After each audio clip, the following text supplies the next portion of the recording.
Have you ever been reading a celebrity pastor's blog posts or listening to a famous Bible teacher and something jumps out to you and you're just like, how am I the only person seeing this thing? Why isn't anyone talking about it? Well, you're not alone. Welcome to Underdog Theology. This podcast is about looking at what's happening in evangelicalism. I'm talking tweets, I'm talking books, blogs, videos, all of it, and judging it according to Scripture. Whether that's reacting to celebrity pastors, teasing about the latest ridiculous battle in the culture war, or just having a little bit of fun together, this show is for all the folks who feel like they're on the outside looking in, who feel like they don't have a voice, who feel like they're an underdog. Welcome to Underdog Theology.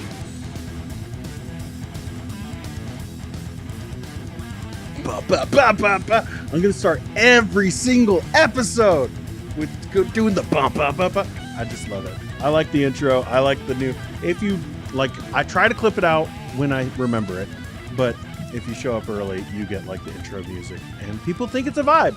You know, I'm not saying like I'm good at curating music. I'm just saying people say that about me, and I don't tell them they're wrong. You know, it's my birthday. Be nice to me. It's my birthday. I didn't think I was going to really bring that up, but then Pamela said happy birthday, so it's yes, congratulations to my mom in heaven who gave birth to me. It's really, I didn't do a lot. I get the credit, but I didn't really do a lot, so I really just appreciate the fact that I got life. Also happy 90th, guys. It's 90. We've been doing this forever, it seems. 90 episodes. And this is actually just a joke. My kid, whenever he's like talking about my age or anything, I'm like, I'm 90 years old. And I just always say it that way. I might have even said it a bunch of times here on the streams. But he got me this card. And I was like, oh, you're awesome. And then I got a bunch of drawings. From, I shouldn't have. Yeah, whatever. People know my kids' names. Anyways. So we're just hanging out. We're going to have a pretty low-key stream today. Except, we don't have like a hot topic. There were some, but I was like, I thought about not even doing an episode today and just taking a week off. But I was like, you know what? I'm going to do something because I've been thinking about this for a long time. And especially I've been hinting that we're going to be doing a series on a few teachers in the near future on this Christendom 2.0 thing. And so I thought it'd be fun to kind of like look at where all these teachers are and kind of put them on a map. So you saw it in the thumbnail. We're going to be taking a look at a map. And I hope that I got all the states right. It's been a while, all right, since I've had to care. All right, so like I hope I put everything where it's supposed to be on the dots, because I already see like Cody. Was it Cody? Yeah, Cody was like, is he in OKC? I really hope I didn't mess up, but I don't think there's anyone in OKC. But yeah, we're going to be taking a look at that here in just a little bit. But first, I got to say hi to my peeps. Say hi to everyone who's hanging out with me. Cody is here. We got Ethan here, hopping on the live for the first time in a while, just been catching the replay. Hey, you know what? Replay Army is a real thing. Like we get a bunch of people who watch. There's probably like, not everyone like watches like the whole thing while it's streaming, but usually by the time I'm done, there's 200 views. So I don't know if that's 200 unique people or if it's just views, but there's lots of people who hang out with us and have a good time. But then also, like there's like a bunch more people that watch on the replay. So if you're one of those people that's just like, I can't make it for a live, that's cool. Just, leave a comment. Let me know that you're hanging out with us and you enjoy what we're doing here. And again, be super nice to me. It's my birthday and I'm getting a little tired of the hate. I got to be honest. Like sometimes I try to be like, oh, I could take it. But like sometimes it's just annoying and frustrating and honestly a little sad how some people react to what I'm doing here. But, I know a lot of you guys enjoy it, so let me know that kind of stuff. It makes me feel good. Wendy says that she's doing well. Hot. Oh, so very hot here. It's a thing. Summer seems like it's legit in Texas, and I'm very glad that I'm not there. I'm so sorry, Wendy, but I just am. I'd like to hang out with you, but not with your weather. We can meet in the middle. All right. I don't know. What is that? Kansas? I don't know. I don't know maps. We'll look at one though. Bobby is here. Bobby Heckle. Like the intro music. Wish the prelude music at my church was that sick. Yeah, it'd be probably a weird vibe for some of you guys if all of a sudden your church was like playing that kind of music at the at the intro, getting people in.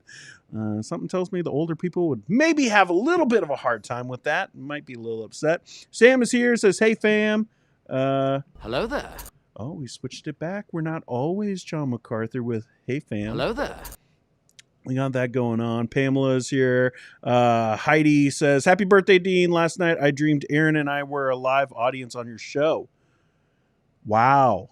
That would be so boring for you. I mean, I'm probably a lot funner of an experience just watching it here. If you're just like sitting there, it's just me talking to a camera. You don't have any visuals. You don't have the music because it's all in my headphones. That'd be so boring. But you know, we can hang out. Tax collector says, "Happy birthday, Dean. I appreciate it." And got some more happy birthdays. Aw, you guys are so nice. Look at this. Skate hopping in. Brian hopping in. Happy birthday, David Collins. Hello there. Saying happy birthday. Oh my goodness. You guys are like flooding the chat with happy birthdays. This is so nice. Winston Pickett here says, "Do you feel conflicted about the fact that your birthday is also International Cat Day?" What? I did not know about this. I steadfastly refuse. We're not doing that. It's my day.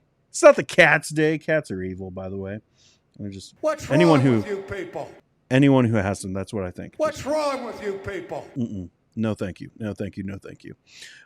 We've got Andy saying happy birthday. Just lots of people saying happy birthday. I appreciate it. Hey, Lunch with Lentini. Happy birthday. Mine was yesterday. Oh, look at that beard, guys. I don't want to blow it up because like then I have to fix it. Although I think I could just do Control Z. Nope. And then it just disappeared. Okay. We won't try that again. But look at that beard. Oh my goodness. I thought I was having like a decent beard day today.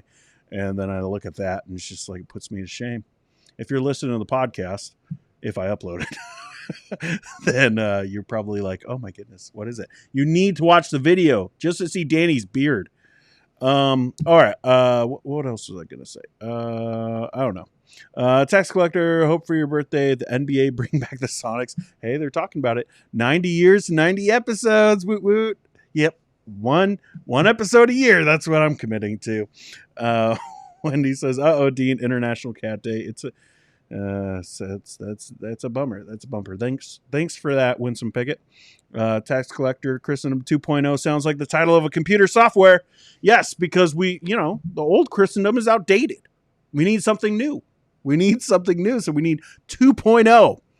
Oh my goodness. All right. Well, let's hop into it then, because things are a-changing, right? Like that's kind of what this whole channel has been about. As I started doing vlogs, it's my birthday, so I feel like going down a rabbit trail of, you can hop into the chat and we'll go down the rabbit trail together, talking about where I've come from with this channel. We started doing family vlogs because I was bored during the pandemic, and then started doing some Bible teaching, and that was kind of fun. And then, we started talking about things that were changing because it felt like everything was changing.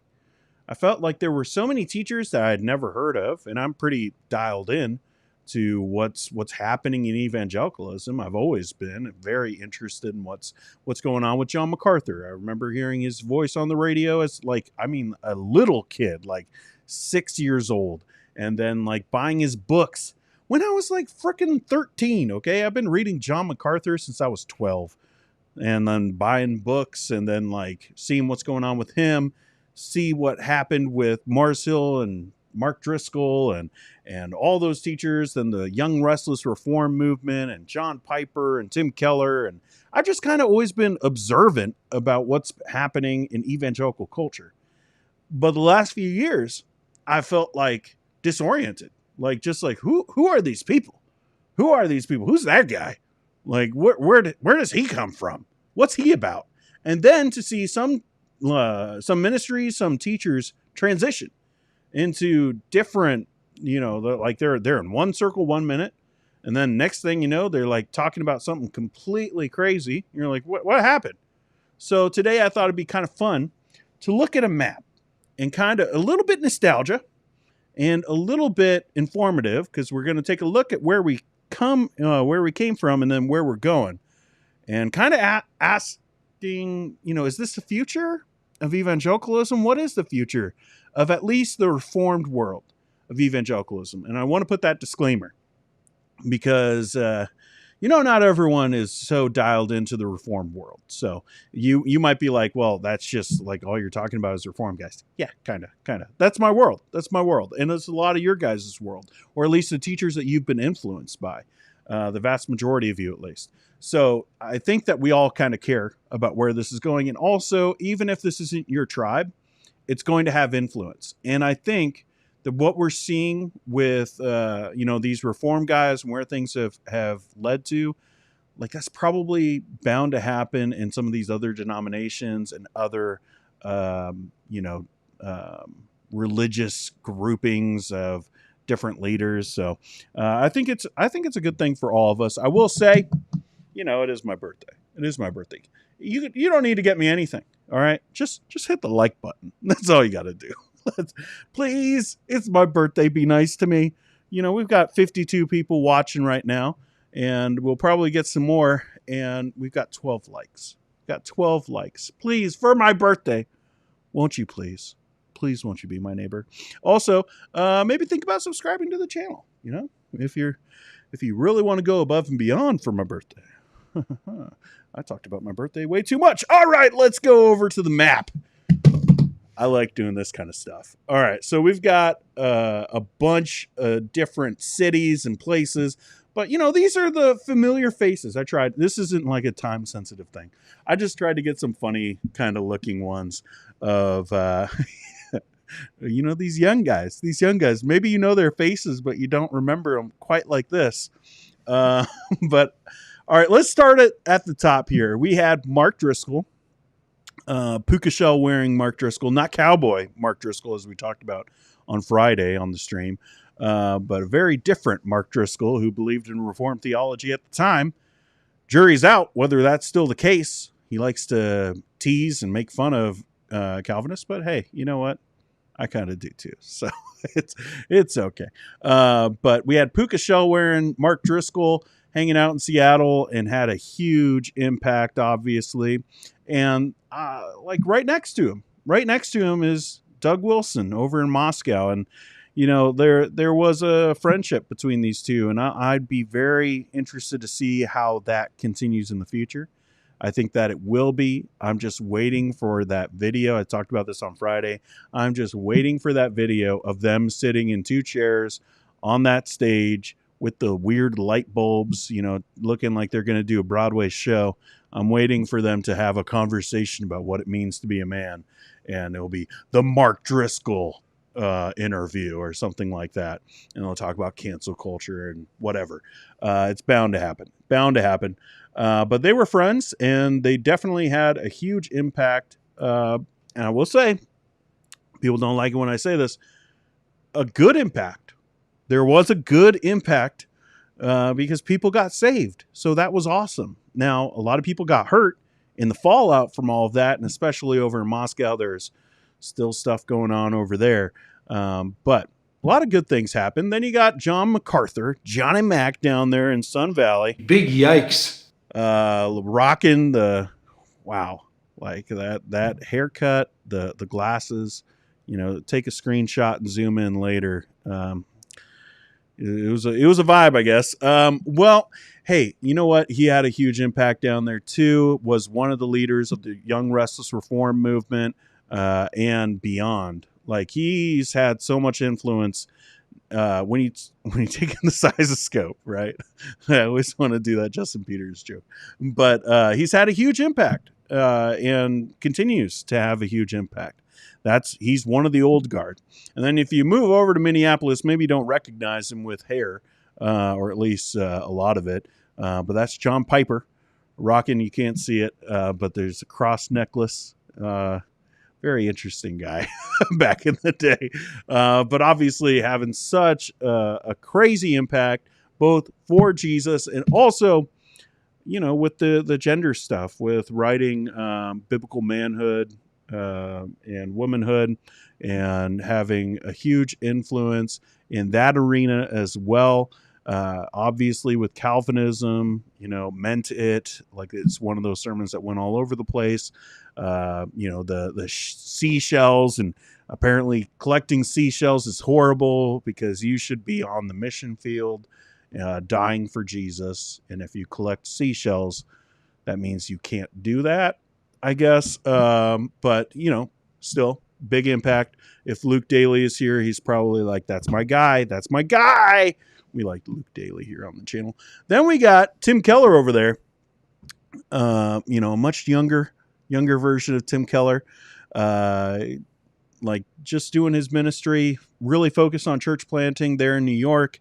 You got Mark Dever down below doing Babyface. I don't know what this picture was about, but I thought it was funny. But I've said it before. I'm pretty sure Mark Dever is my spirit animal. There's just something about him, his personality that just resonates with me. But also as a Baptist, there's a lot that I agree with Mark Dever. Now I have some disagreements, but he's had a huge impact. It really, you might think of him and be like, Mark Dever, that's not that big of a name compared to some of these other guys. But he's one of those guys that brought people together. He was one of the uniters and had the vision for, some of these things like Together for the Gospel and the Gospel Coalition, and bringing a lot of these big teachers, some, that were there for a long time, like John Piper, Al Mohler, R.C. Sproul, people like that, and John MacArthur, and then bringing in some of these new guys too. He was kind of the bridge builder in the Reformed world. And so he brought a lot of those guys together. So his impact, people might be like, oh, his church isn't that big, or, it's not like he's making millions off of his book sales like some of these other guys. And they are, maybe except for John Piper, but they're making a lot. But he's not one of those guys, but he is one of the people that brought people together. Let's go to the bottom there, and you got R.C. Sproul, my man. Oh man, I love R.C. I'm sure that if he was around, I'd probably have some disagreements. It's kind of a shame, like the timing of when he died, obviously God's providence, but also I just wish we knew where he stood on some of these things, because I have a feeling there would be things that I would be like shocked that he landed where he would have, but we'll never know. So that's unfortunate. But what I do know about his theology, I love, and there's quite a bit that I've learned from him. And then you've got Al Mohler, who is behind John Piper, I'd probably say the most influential out of all these guys. And you might be like, what? He's not that big a name. He was the president of the seminary that taught thousands about Reformed theology. And he took that seminary from being pretty liberal. Like they were having female ordination as like a debatable topic in their seminary. And I know we've got some egalitarians here in the chat. But I'm just saying, like, he was going into that kind of situation. And then he basically turned it the complete opposite way. Maybe too far, but then also brought in the Reformed soteriology, and it's basically the Reformed seminary of the Southern Baptist Convention, and the biggest seminary. It's a flagship seminary. And so his influence couldn't be understated. He has influenced thousands of pastors through their seminary training. He is the guy that's been hiring over at Southern Baptist Theological Seminary. So it's a big deal. Now, I want you to notice a few things, and maybe you can let me know what you think in the chat, some of the similarities. These guys who came to like the tippy top of the evangelical world. Look at these guys, and minus a couple, when I look at them, I see scholars. Like I see guys who, like, maybe not all of them have doctorates, but these are smart individuals. Like, and a lot of them do have doctorates and have like been to really prestigious seminaries. Like even, some people want to get on John MacArthur for his honorary doctorate. he went through the mill with some of his teachers like this. He is a smart individual. Like he's very good at school. Okay. But then of course, Al Mohler, R.C. Sproul, Mark Dever, Tim Keller, John Piper, these guys are intellectual giants. Regardless of whether you agree with them or not, they are. Now, maybe some of these guys on the left coast here, maybe not as much, but over on the East Coast, which, I'm a left coast guy. So, I have my bias. So it's saying a lot for me to be like the East Coast guys. They know what's going on. Now, that's the biggest thing that I see with like why these guys got to where they did. Like, yes, it's about like the sermons and the clips that started to go around when YouTube became a thing and sharing videos became a thing. But it's about, I think, education. I think it's about connections, that these people like knew each other.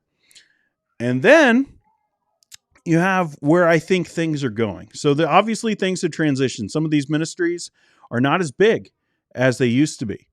And they're kind of getting to a place where some of these might be just going away. All right. This is where I think things are headed. Whoop, that's not it. This one.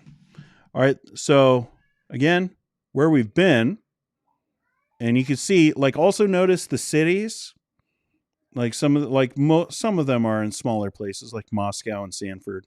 But like notice like the locations. Sanford is pretty close to Orlando. So you could basically say Orlando. Sun Valley, pretty close to Los Angeles. So look at the focus there, and then where things are going. It's very different. It's very different in so many ways. This is where I think evangelicalism, as far as reformed world, like the reformed world, where I think things are going. And I'm sorry again if you're listening to the podcast, a lot of visuals today, so you might want to check out the YouTube channel. But let's start over at the top in the left in Moscow, and you'll notice who I have there. So this is where I think things are going over there in Moscow. I think Joe Rigney is going to be the successor for Doug Wilson. It's not going to be Jared Longshore. It's not going to be any of these cross-politic guys. I don't think that they have the... Oh, this is going to sound so mean. It's my birthday, so be nice to me in the chat and in the comment section as I say this.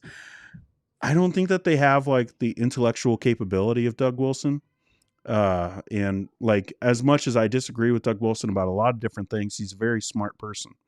And I think that Joe Rigney is one of those guys that could match him as far, like, he's a very smart man.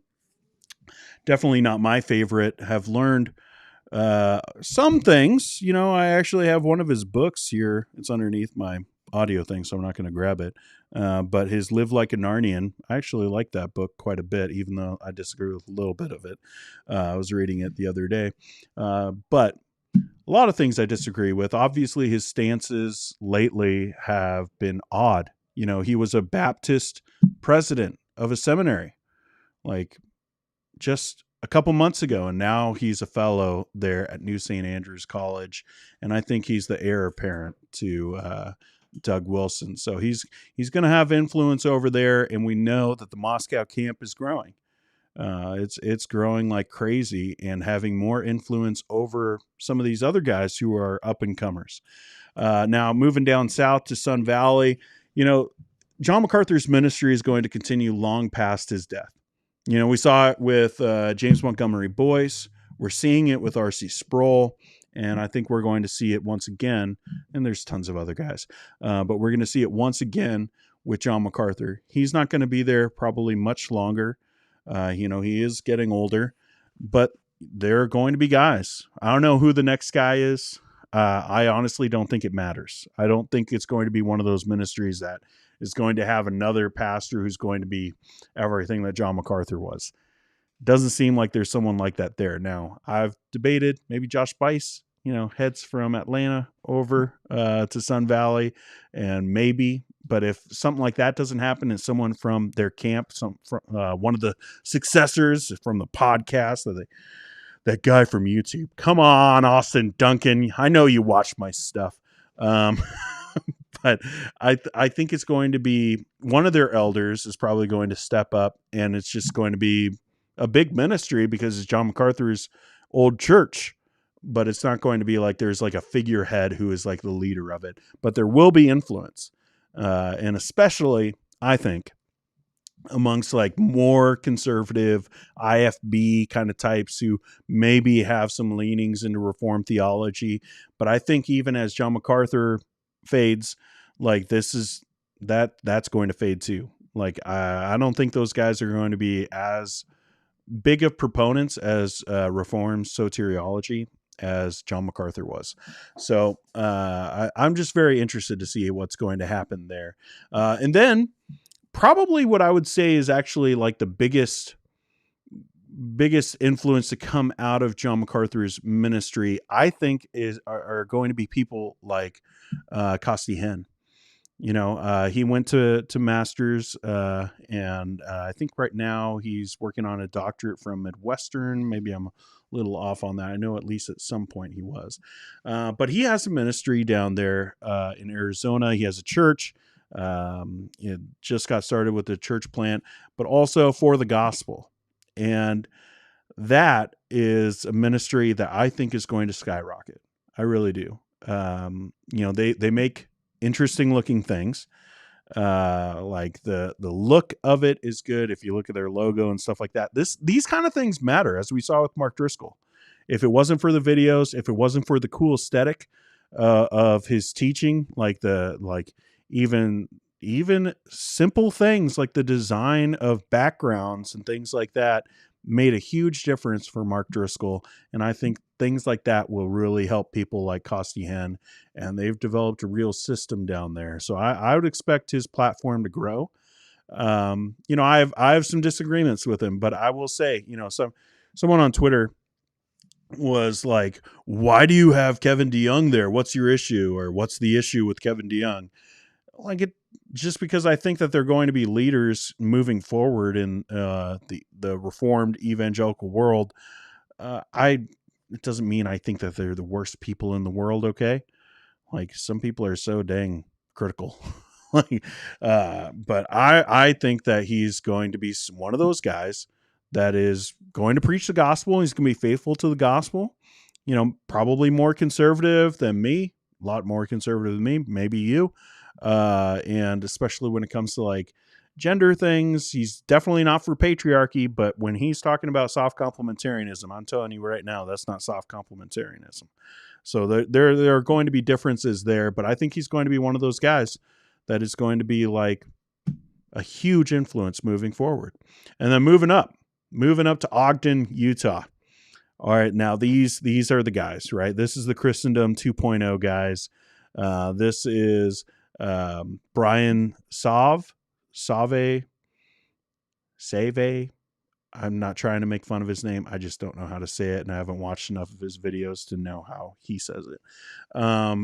So he's one of those guys. He went viral for talking about Beth Moore and also yoga pants, I think. Like, I've seen his tweets all over. Interestingly, he blocked me a long time ago. I don't think I ever interacted with him. It was probably one of those, you follow these people, that kind of thing, or I don't know. But he's got a big beard, so I guess that makes him reformed.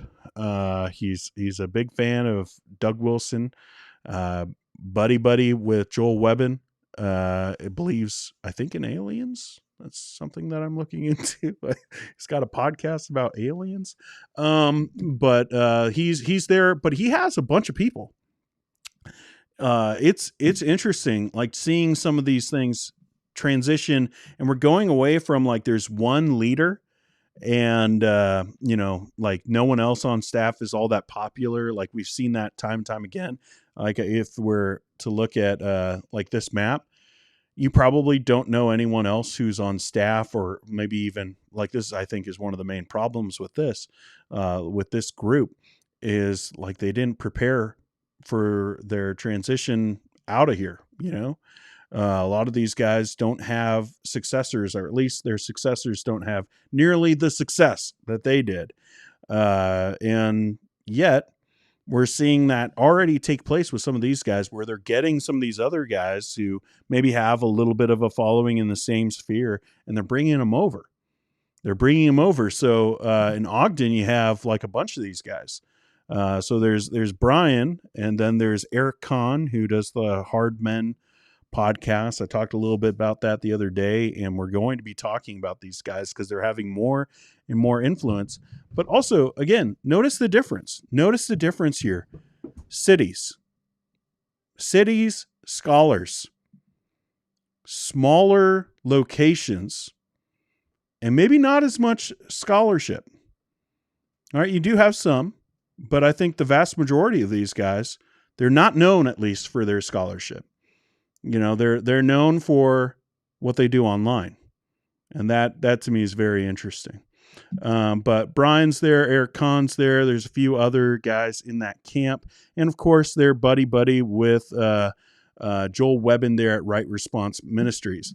Now, the reason why I put his a little bit smaller is, I don't think he has the influence that some of these other guys do, but he is building a platform down there in Texas, with his ministry online. His church, at least from what I've seen, is pretty small. So it's interesting because, like before, again, you got like mega churches. And except for Moscow, maybe. But you got really big churches and really big publishing stuff, like organizations with Ligonier and stuff like that. And then you got little churches and like a bunch of influence online, and that's having more and more influence just in general.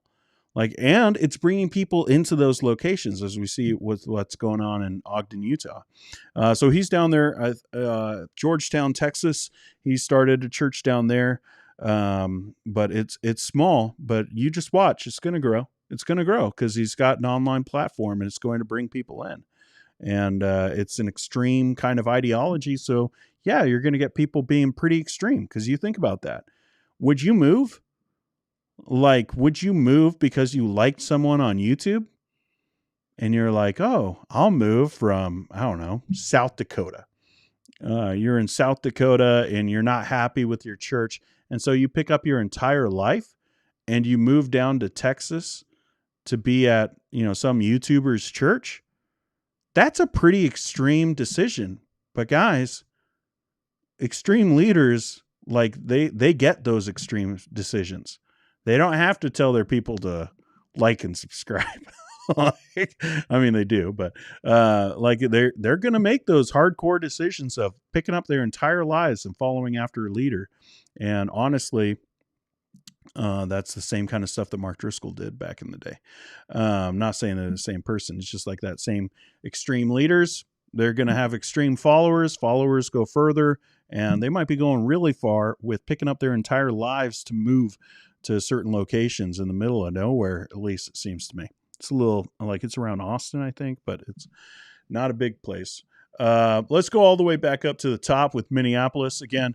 Like the same thing with John MacArthur's ministry. I see there's no heir, right? There's no one to take over John Piper's throne, if you will.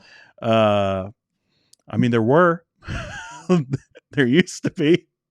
It's sad. It's I laugh because it's so dang sad. The pastor that he handpicked, and they did this huge thing. I remember them talking about it on the Gospel Coalition about this transition, and this is how you do transitions. And he went from, is Jason Meyer or Jason Myers? I forget if there's an S on his name, but he was the pastor that was handpicked by Piper. And then all kinds of heck happened, and he's still in Minneapolis. That's how you know things are real bad. He doesn't pick up his life and move all across the country. He literally just moves to a different church in the same town. That's crazy. So he left, and then the president, takes off and goes to Moscow. He's not even Baptist anymore. He's now Paedo-Baptist. Again, a president of a seminary, wasn't dialed in. People make decisions about their theology and change over time. But the fact that he went from being a president of a Baptist seminary and being Credo Baptist to then going to Moscow and being Paedo-Baptist in a couple months, to me, is nuts. And to me, is very dangerous. So, like someone who's willing to transition like that. But anyways, obviously there's no one there. Now you still have like people like David Mathis. You know, you have people that have been around John Piper and have been, you know, heavily influenced by him and have picking up like a lot of what John Piper has laid down. But there's not anybody there that's going to be another John Piper. Their pastor Kenny Stokes, no, it's not going to happen. He's not going to be like, oh, you know, headlining a conference or anything like that. And like, not everyone has to, by the way. I'm just saying, like, that ministry is going to shrink and it's going to become a different thing. And for me, when I look at that, I'm seeing Desiring God as being like the thing that's going to take over from John Piper. It's not going to be about John Piper. It's going to be Desiring God. And they are doing things online. And to me, that's the biggest difference between Grace Community Church and Desiring God. They are working hard over there. They're making stuff. You know, the Ask Pastor John podcast, that's going to be a reference. It's going to be used for a long time. And I know, grace to you, but that's mostly radio. I think that Desiring God is going to be around for a while simply because they know how to use the internet. Then we'll go down to Conway, Arkansas, to a strip mall seminary, which they wear that proudly. I think they put hoodies out, right? But that's Owen Strachan. Now, you probably know the name Owen Strachan. We talked about him a couple weeks ago. He was at Midwestern, too extreme for Midwestern. You know, he's putting out a different vibe these days, and I think that might be genuine repentance, so I want to be fair to him. But he's definitely putting out a different vibe now than he was like 3 or 4 years ago. 3 or 4 years ago, his tweets and Dale Partridge's and Joel Webbon's looked all very similar. But he's not doing that anymore, and he's calling out those guys. And so while I thought that there would be like some friendship because it seemed like they agreed on a whole lot, it seems like Owen Strachan has mellowed out quite a bit. And, you know, there's definitely a friendship between him and Costi Hinn and some of like the G3 guys, but it seems like he's his own thing. And they're starting that seminary, and I think that seminary is going to have more influence because, again, he knows how to market. Even the strip mall seminary thing, he took that dig and he used it, and he was like, I'm running with it. And everybody knows that seminary now because of that name. And it does have some people like James White is on staff there, I think. You know, there are some people that you might know who teach there. I think that seminary is going to grow. I think that Owen Strachan's platform through that seminary is going to grow. And I know it might sound really bad, but I think that might be good. I don't know. I don't know what to make of it, to be honest. I don't know what to make of him because he used to be very different, but he's sounding like he is having a lot of problems with some of these other teachers, and that might be a very helpful thing moving forward. So wait, a strip mall seminary and Strand thinks it looks legit? Well, people were making fun of it because like their seminary, I guess, is in a strip mall, or at least was at a certain time. And so they were making fun of it, basically being like starting your own thing. And he took that dig, you know, and flipped it. And he was like, no, I'm going to use this for marketing. And so they made like sweatshirts and stuff like that. And so it works. It works online when you do stuff like that, though. And then you got Josh Buice, who is maybe one of the bigger guys in this category here of what's coming. G3 Ministries is big, and it has an odd collection of people. You know, like I've talked about this a few times now. Kevin Bowder, former president of Central Baptist Theological Seminary in Minneapolis, very fundamentalist school, like a beacon.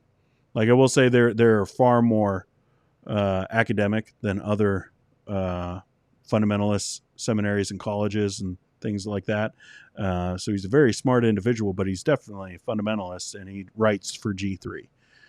So it's just very interesting because it's not like back in the day, it was like you had, you know, like these conferences and you would get all the reform guys there. And then over time, it's become very narrowed to where it's all the super conservative guys who maybe talk about Calvinism, but this next conference they're talking about the sovereignty of God. So I'm sure that there's going to be quite a bit of talk about Calvinism.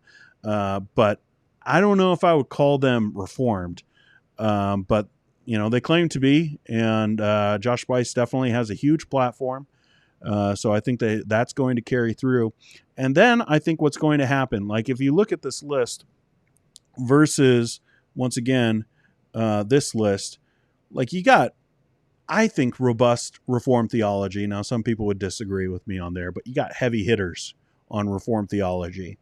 And then you look at this, you don't really see that, at least to me, not very much, except for Kevin DeYoung. Like Kevin DeYoung is Reformed, and he is clearly Reformed. He started a website to show just how dang Reformed he is. Clearly Reformed. And I think that he is going to continue to have a huge platform. And you can see it. Guys, you will be shocked.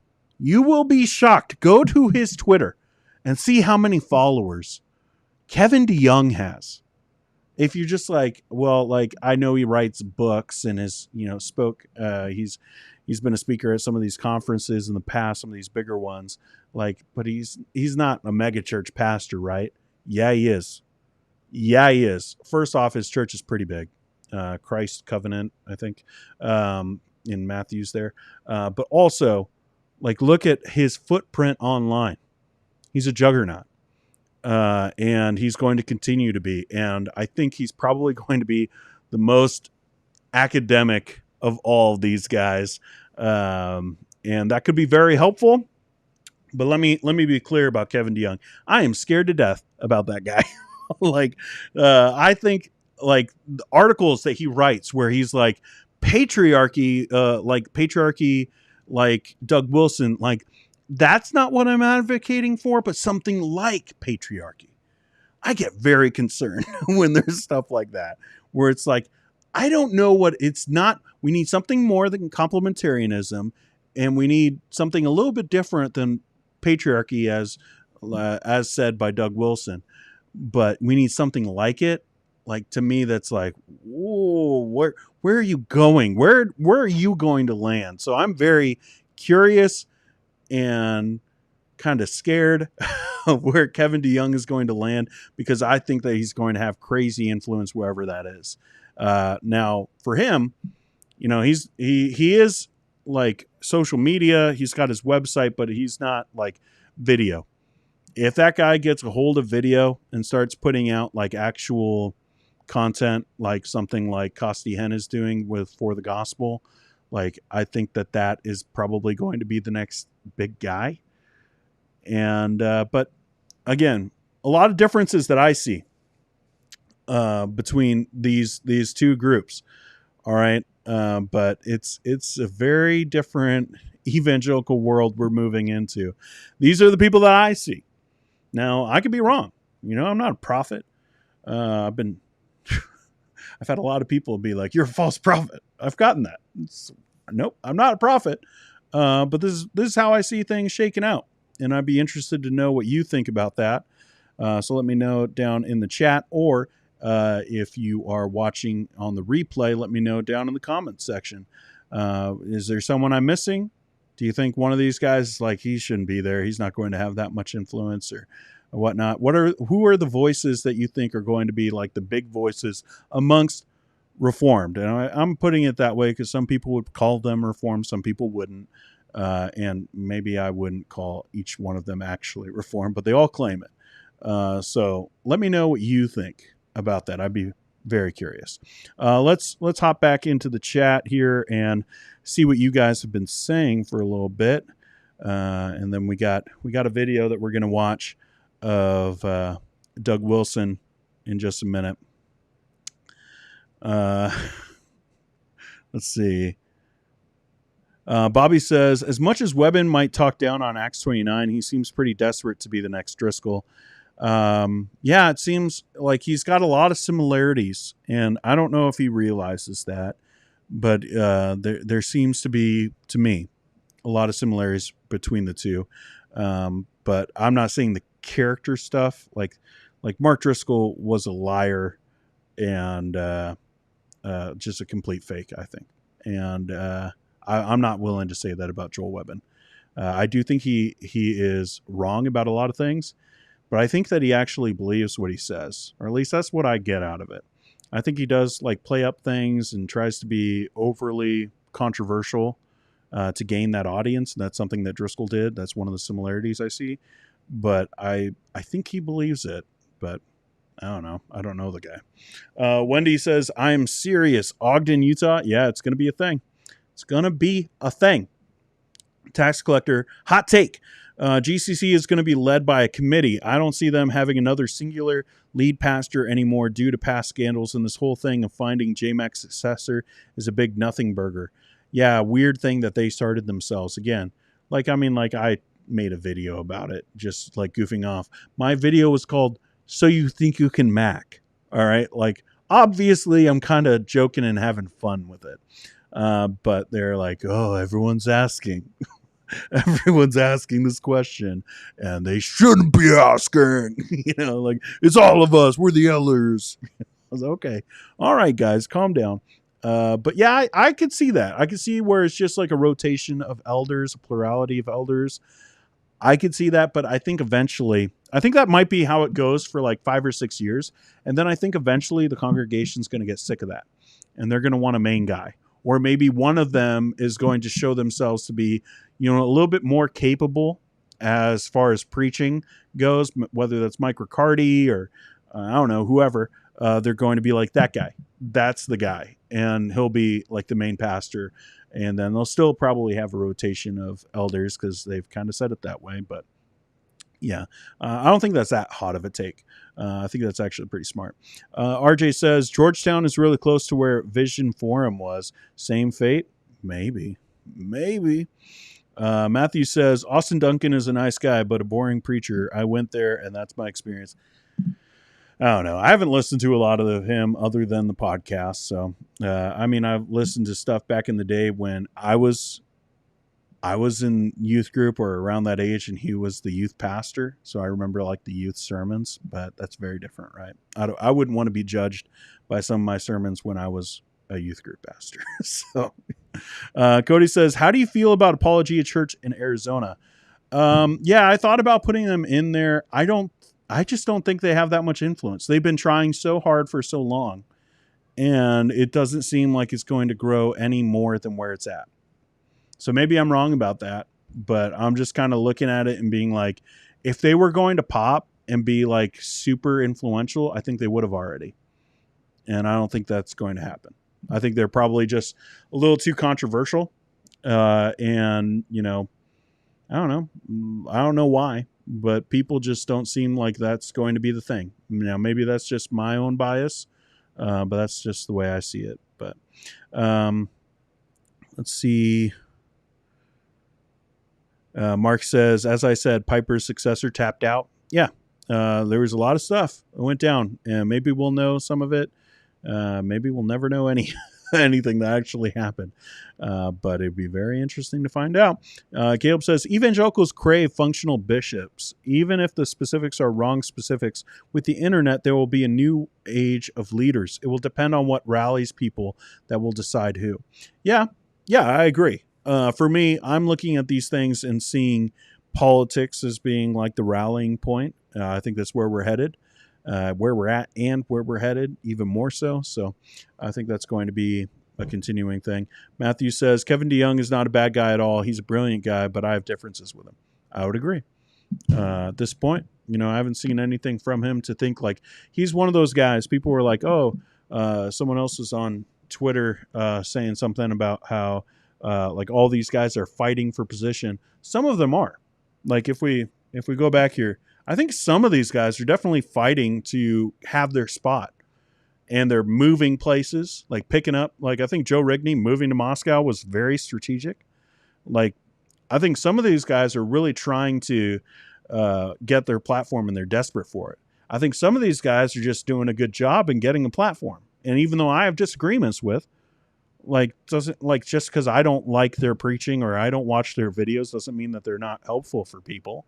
So people who are vying for it.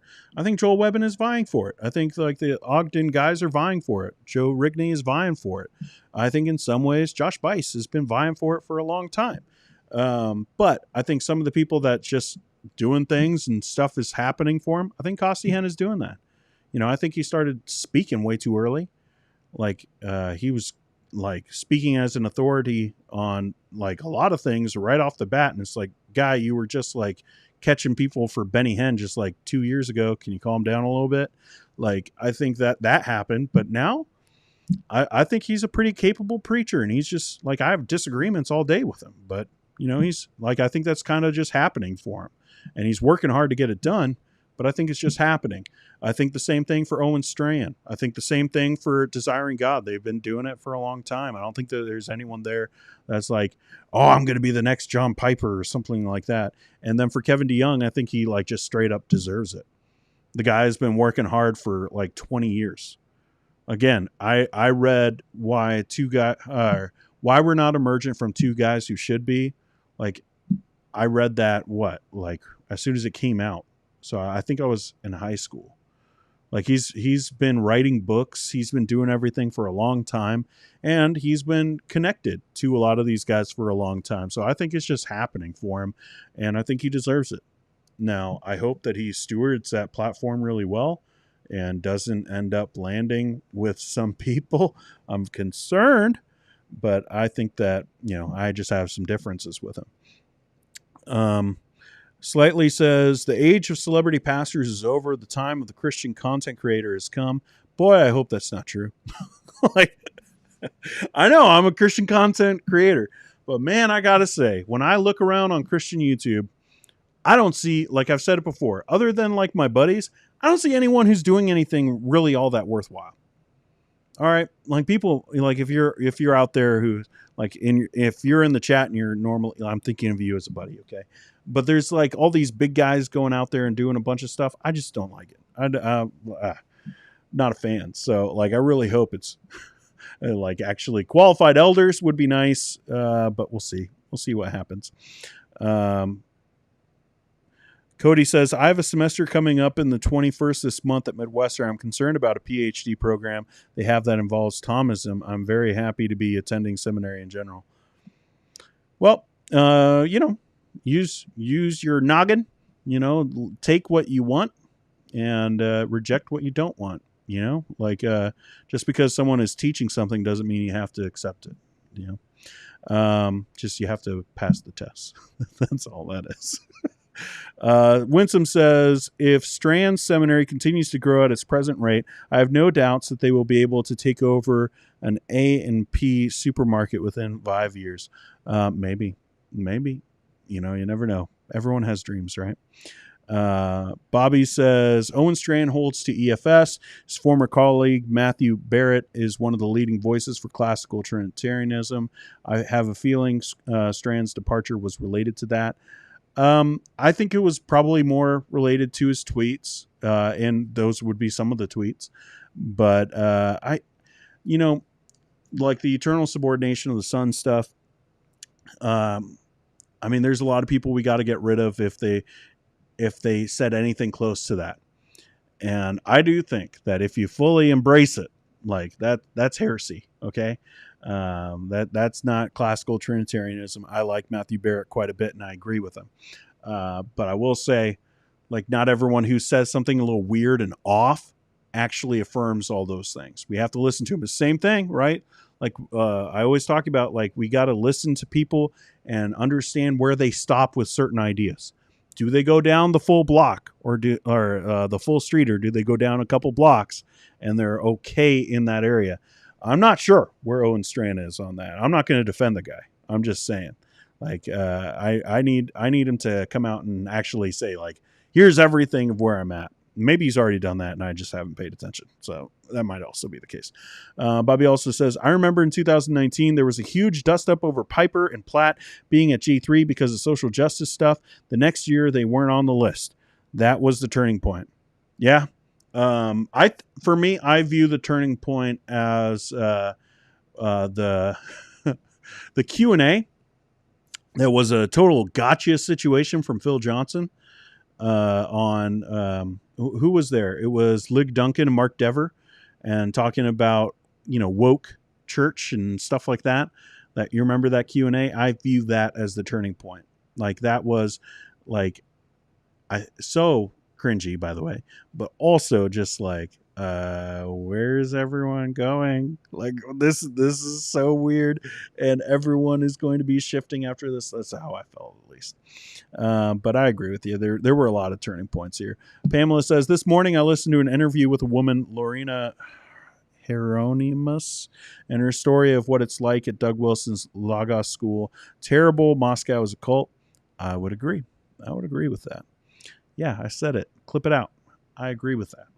And some people asking for the interview. Let's see. Great podcasting. Cody says, Jeff Durbin seems to be making a huge impact in the pro-life movement. Yes, they're very active in that arena. Considering he's gone before government officials and calling them to repentance, that comes across as pretty massive.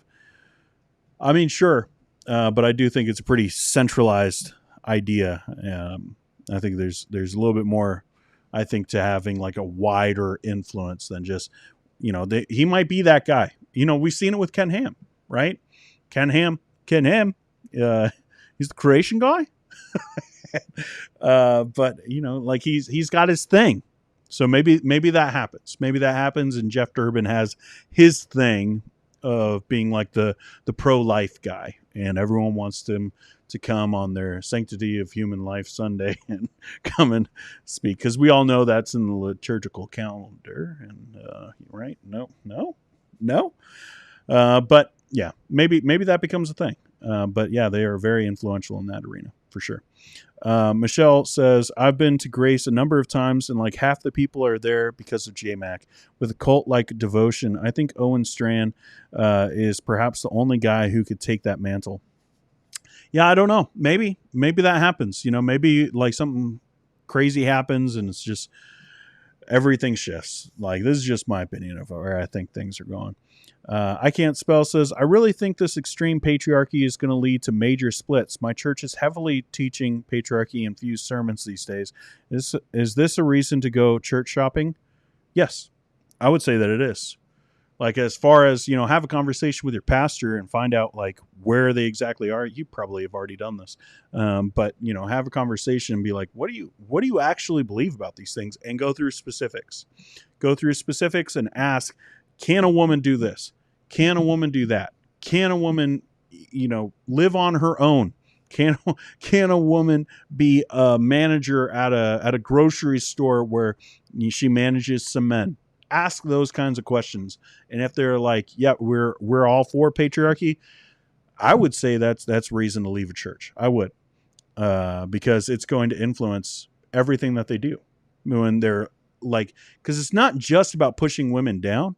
It's about like lifting men up, and not just men, like this authority, like this idea of authority. And that pastor eventually is going to think that they have far more influence over you as a congregant than they actually do biblically. Like, it's going to touch a lot of different spheres of ministry. Like, again, I think that patriarchy guys can preach the gospel. Okay. But their methodology for ministry, I think, is going to be so different and could be harmful, especially if you're a woman, obviously. Then yeah, I think it would be worth, talking to them, seeing where they're at. And if they really are, I think for me, that would be enough. Yeah. Tax collector also disagrees about Durbin. I would put Apologia Church on this list because of their influence on politics on the ground level. They've gotten bills passed in a bunch of states here in the U.S. Maybe. I just don't see I don't see people really inviting like those leaders, like specifically Jeff Durbin. I don't see people inviting him to come and speak at conferences on like the main stage and write books and, influence in that way to the mainstream. Like I said, maybe it just becomes his thing and they talk about like being pro-life and they bring him in for those kind of conferences, maybe. But yeah. Let's see. Let's hop down a little bit. Pamela says, Joel Webbon is a childish bully in Twitter convos because he advocates for being a laughing king. When anyone has a problem with you, very kingly, much kingness. All right. Let me do this. All right. I am not here to defend Joel Webbon. I thought that jolly coupon thing was hilarious. All right. I know you judge me all you want. Judge me all you want. But, I make a lot of content online too. And I get a lot of people who come at me and say stuff. And guys, this is basically what the penalty box is. Like, we'll do that in a couple minutes. But I think it's okay to laugh at some of the insanity that comes against you. Now, whether he's laughing at the right things, that's a different topic. But the jolly stuff and just coupon jolly, I thought was hilarious. So I don't know if that makes me a terrible Christian. It's like Owen Strand doing this is so unbecoming of a pastor. All right, maybe as a pastor, you want to think about that and, wrestle through it. But just as a Christian, I'm okay with that. I think that's lighthearted fun. Now, some of the other ways that he responds to critics, I'm not going to defend any of that. I'm just saying there is something to laughing off when things are really intense for no reason. Basically what I do with the penalty box. I think there's something to that, that you can still have, you just a little bit of levity when someone comes at you so intensely. Let's see. Yeah. All right. Well, speaking about that, should we do that first? No, we're not going to do that first. We're not going to do that first. Looking at the map, obviously, I think some of what's happened has been the influence of Moscow. So I think it's about time that we go and we just check in, see what's going on there in Moscow. Meanwhile, at Moscow. All right, so this was at a recent conference, and here we're going to hear some, I think, very interesting things. And I want you to notice who's sitting there. You got the cross politics guys, but also there's Vodi Bakum. So this was at their missions conference, I think. But listen. On a regular basis, methodical basis, pour yourself into your family and pray for your country. Just give yourself to that. And when God raises up the right standard bearer, which he does multiple times throughout redemptive history, everybody knows now is the time to rally to Gideon. Now is the time to gather here and there. Don't take the bait. Wait until God's deliverance arrives. And we will know. When that happens, we will know. What? So what Doug Wilson just said is that God raises up heroes, essentially. Standard bearers is how he puts it. Of people who are, specially called by God to be that person for God in that moment. Basically prophets and judges. That God raises them up over time. One, I don't think I agree with it being that systematic, that there are people that we could just pick out and be Martin Luther is, one of these standard bearers. Augustine is one of these standard bearers. We could go through a list and just call out people. I don't think it's that simple. But we can see that God has used people. But what he's saying is wait for his coming, essentially. Let's listen to it one more time. On a regular basis, methodical basis. Look at Vadi as he family agrees throughout. Pray for your country. Just give yourself to that. And when God raises up the right standard bearer, which he does multiple times throughout redemptive history, everybody knows now is the time to rally to Gideon. Now is the time to gather here and there. Don't take the bait. Wait until God's deliverance arrives. He's nodding smart. And we will know. When that happens, we will know. That's nuts. All right. That's essentially, there's going to be some, I don't know if he's meaning just religiously or politically, that there's going to be some Messiah kind of figure coming in whose name is not Jesus, and they're going to be like the guy that you're supposed to follow, and you will know. You'll just know because you're the people of God. And obviously, people of God never get it wrong. And so when that person comes, there's going to be a rallying point. That sounds like exactly what the crazy Trump people say. Like, I'm not saying like everyone who's voted for Trump. I'm talking about like people who have like the pictures of like Trump and Jesus working together to save North American culture. Like, it's like, nope. That is nuts. And it's a weird take on postmillennialism. I haven't heard any other postmillennialists talk about like these kind of figures, these standard bearers. But also then it becomes like, who is the standard bearer? Who is this leader that we're all going to know and we should all follow as Christians? Like, what? That, yes, that to me, that was my first thought. Cult. Like, what? And Vodi Bakum is not just like, I have issues with him even going to Moscow because of their theology. It's not the same as just like someone who preaches the gospel but believes in patriarchy in any form. Like, that would be one thing. This is, he doesn't preach the right gospel. I've said it many times. I'll continue to say it. I don't care what some of you guys leave in the comments. Going to continue to say it because Federal Vision is heretical. He doesn't preach the gospel. And so when he gets up there and he goes and ministers, that's a different thing. And I think it's giving him way more acceptance amongst other groups as well. And there's like, Vodi is also going to be speaking at the G3 thing. But here he is agreeing that there's some kind of standard bearer that's out there. and we're supposed to wait for his coming. And I guess he's going to save us from all our problems. And the church will just know, the true church, right? The true church will just know that that's the guy that we're supposed to follow. That's so weird. Like, again, I haven't heard any. Let me know in the chat or down in the comment section if you've ever heard a postmillennialist talk this way. Like, this is crazy.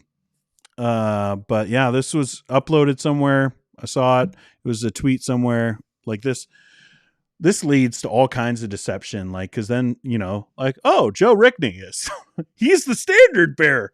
My heir is the standard bearer. Like, I think he's a little too late in the game for Doug Wilson to be saying that about himself.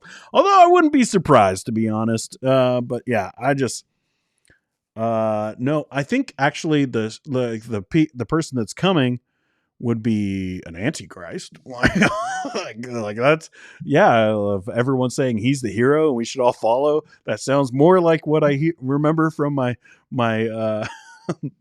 premillennialist dispensational, banners that we had to make. Like that sounds like more like the charts. Sounds like a Nick Cage movie to me. But yeah, it's just nuts. Anyways, let's get into the penalty box. You want to see a penalty? I'll show you a real penalty. Get on my face, man. We'll all just know. Oh, crazy. Let's see. What are you guys saying? I like to hop in a little bit before going over into the penalty stuff. Ann says, I remember a while back, Vodi's daughter said something online and a bunch of his followers were telling her that he was going to be ashamed of her. And she was like, yeah, no, he won't be. That's probably part of a bigger conversation. Caleb says, well, in fairness, Austin Duncan was supposed to tell who the standard bearer would be. The standard bearer is all of us. Guys, the real standard bearer is the friends we made along the way. Potluck says, I'm honestly shocked if I'm hearing this right. I'm going to have to watch this conference if they upload it.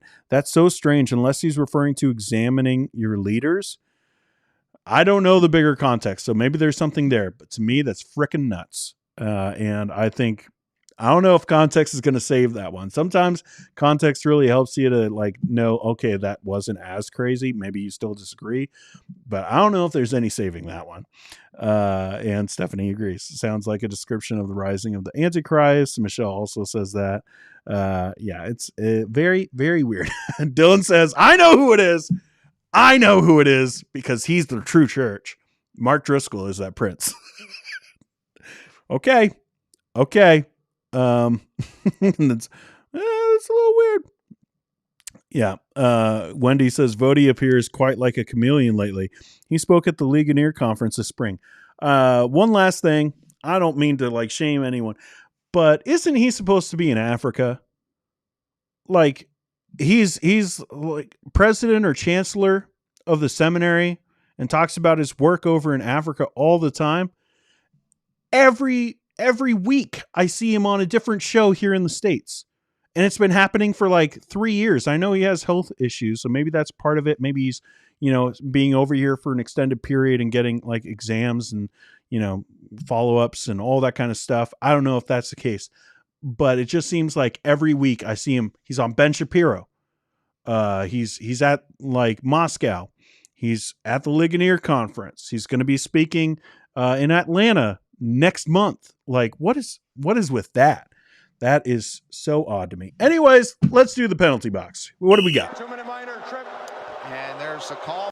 Oh, this one hurts my soul a little bit. All right. So this is from comments on Fallout from Christianity Today's John MacArthur News and Revival at Asbury. I'm great at titles. That was a long title. And apparently, I'm not so great at talking either. So who is this? Arlene Heimer Palmer 4741. Which always, why the numbers after? Why the numbers? When will you get to the subject at hand? Way too much talking. That hurts. That hurts my soul a little bit. Big yikes. But you know what? It's kind of true. It's kind of true. I can't, I'm going to try. I'm going to try to be a little bit better, but it probably won't happen. Uh-oh. Let's go back. Oh, I went way too far. All right, that one. Boom. What's next? There's the whistle. There's no excuse there. He knows that whistle's been blown.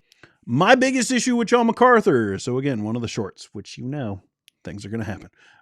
Miriam Renasu says, "Eesh, like seriously, what are you even saying? Please keep your criticism to yourself and ask God for direction." So far, it's like, okay, that's, all right, whatever. He preaches the true word of God. Oh, yes, that's right. I forgot, Miriam. It only matters what happens from the pulpit. Yes, you're right. Only happens. Like, that's the only thing that matters. Doesn't matter what a pastor does outside the pulpit.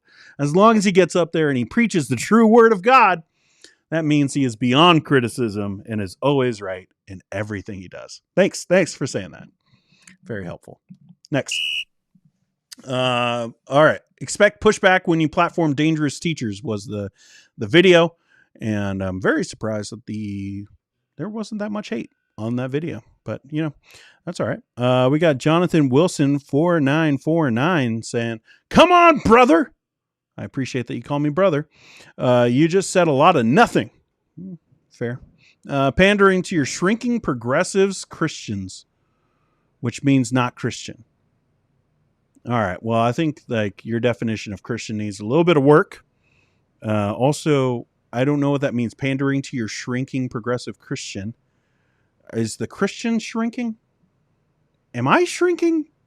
Is the channel shrinking? I think that's actually probably what he meant. Like the audience is shrinking. I don't know, man. Every day, more subscribers. Like, it's not like we're growing like crazy, but every day there's more. Just saying. Audience who already hates the truth. All right, let me know in the chat if you hate truth. I'd really appreciate it if we just could get that all sorted.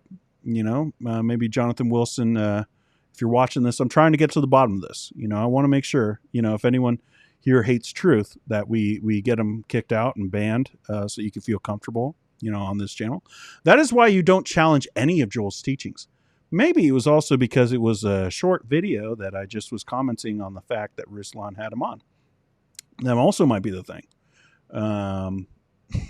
Like, here's the thing. Whenever I make shorts or I clip out anything, I always get people who are like, well, where's the bigger video that describes everything in detail? It's like, one, I don't have to make that video. Two, like, it's already sitting there. Like, there's a bigger conversation. Or you could search on my channel and you can find out all the different things that I've said. Search Joel Webbon and Dean Lentini and you're going to probably find some stuff. So maybe do a little bit of Googling. It might help you. I wish you had, truly. I don't know what that means. Like, are you looking for stuff then? Well, again, Google. But this was just a hollow diatribe for likes. Well, hit the like button, y'all. Just for Jonathan Wilson. Repent. Okay. But, Orlando says he loves truth, by the way. So there's that. Anyone hate truth? Still looking for the haters. We need to get them out of here. If we got any mods, be on the lookout for truth haters. All right. Mark Driscoll has not changed shorts. Hashtag rise and fall of Mars Hill. Hashtag I have no idea what else I said. Gilbert says, so just Gilbert. I appreciate those usernames, not like Jonathan Wilson 494947. Like Gilbert. Thanks, Gilbert. But this is being, reviewed for a max penalty. So my advice is leave these men alone. Let them go. If they are planning and doing these things merely on their own, it will soon be overthrown. But if it is from God, you will not be able to overthrow them. You may even find yourself fighting against God. Acts 5:38. I've seen this so much. All right.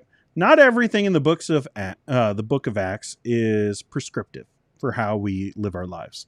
Sometimes the narrative is just a narrative, and it's there to show us maybe there's some wisdom that we can learn from it, but we should not take them as commands. If you do this, and like this is, the apostles, I think it was Peter and John, they went to the synagogue and they healed a guy, and then they were, preaching, and then they got hauled away by the Sanhedrin. These are just common men, and they had recognized that they had been with Jesus, like all that kind of stuff. And, they were charged not to preach in Jesus' name anymore. And, but they were debating, do we kill these guys? Like, what are we going to do? And someone says, hey, here's what I think. Don't live your life this way. Because what that means is every false teacher, everyone who is dangerous should never be called out. This is basically like, was it David Brainerd, the missionary, when he wanted to be reaching to the First Nations people, and he went to his mission board, and the mission board was just like, hey, when God decides to save the heathen, he's going to do it without your help or mine. Like, it's that same kind of philosophy of, oh, well, God will just, he'll stop him. He'll stop him. And so you don't need to do anything. Like, well, we also have other Bible verses that say to call out these people. But Gilbert, you can't live your life this way. This isn't a good philosophy to have. All right. If you do that, you're just not going to be assertive about anything. So I'm just saying, like, maybe there's some wisdom in some moments and maybe not in some others. All right. That was the wrong button. All right. Well, let's see what you guys are saying. I'm still looking for those truth haters. Where are the truth haters? We need to know. Let's see. Kira says, happy birthday, Dean. Happy 90th. Sorry, late. I just love it. That's what my kid put. It's like, you're always saying that you're old, so here's your 90th birthday card. I thought it was so funny. I laughed really, really hard. We'll watch after at the lake for the long weekend. Happy Saskatchewan Day 2. Hey. Yes. No work. Nothing. We just get to hang out. Everyone's celebrating my birthday today in Saskatchewan. Wendy says, I too love biblical truth and have sacrificed much to uphold it. The rampant apostasy grieves me deeply. I agree. Also, it's not helpful, Wendy. We're looking for the truth haters, not the truth lovers. All right. Where are the haters? Come out. I challenge you. Oh, man. Cody says, so should women hold elder roles? I'm honestly confused. By what? Where's that coming from? I have a lot of stuff on that. Just search around. I am for qualified male eldership. All right. But not everyone who hangs out here is. And I think that's okay. Ann says, happy birthday. Appreciate it. Slightly says, I hate truth. Cool. Now we know who to ban. I hate Truth because Truth means that Battlefront 3 was canceled when it was 80% complete and we got a PSP game instead. I don't know. Like, I'm not a gamer, but now we know that Slightly can be banned. If there's any mods here, ban Slightly. Don't do it. Tax Collector says, I hate Truth. Brandon Robertson is my best friend. Is that the truth? I don't know. No, you can't say that. That's not, no, it's a narrative. Yes, it's a narrative, but still. Caleb says, fine, you caught me. I came for music, but stayed for lies. Truth hater. All right. Now we know we could ban all these people. Carol says, happy birthday, Dean. Have a long ways to go to get to 90. I don't know. I feel like it. And, I don't want to brag or anything, but I'm pretty sure this certifies me as a 90-year-old. Okay. This is, if anyone asks, like Dean's always saying he's old, here's the proof. All right. Would I have a birthday card that says 90 if I wasn't? Heidi says, guys, I missed so much. My mother-in-law came over. She was freaked out when Dean was on my TV greeting me when she came in. I'd be pretty weirded out too. That's fair. That's really fair. If you just like walked into someone's house and just like this dude, it's just like talking to me like, hey, I'd be weirded out. If you saw this face on the screen, this 90-year-old face. Dylan says, I hate the truth because it makes me feel bad. The truth hurts. Like the truth of your awesomeness, Dylan. We all know you are. We all know. Saskatchewan, do you consider yourself a fan of Culture Wall? Here's the thing. I hate country music. I hate it. I hate all of it. But I actually like Culture Wall. He's got a couple songs that I really dig. So, and also, he's the prime minister or he was, the son of one of our guys. So like, we like him. We like Culture Wall. Hometown kid. He's from Swift Current. Tax Collector. I also hate Truth because I like the prequels as much as the original trilogy. Cool. Let me know in the chat and in the comment section. What is the truth that you hate? All right. That everyone else is like, this is the truth. And you hate that truth. Or like whatever this joke is. However this joke is, do that. But with what you want. It's pretty good. James White has said that women shouldn't vote. Is that true? I don't know about that. There are tons of those guys who do say that, which is nuts. But I don't know about James White. Heidi says, now I have to rewatch it. I hate Truth. Doug Wilson be practically Catholic and Reformed men still love him. It's the truth. And it stinks. Oh, that's a good one. That's one. I appreciate that one. So it says, also, Dean, if you didn't catch my earlier comment, you should add more gravel to your Ken Ham voice to make the old man yelling at kids to get off his lawn vibe more explicit and funny. I don't know how to do that voice. I'm not a voice actor, okay? I know how to do one kind of Australian accent, and so that's the one that I do. And that's all I'm ever going to do. And also, there's part of me that just really thinks that it's funny. So I'm not changing. It's too hard. I don't like the truth about people telling me I am obsessed or obese. It hurts a lot.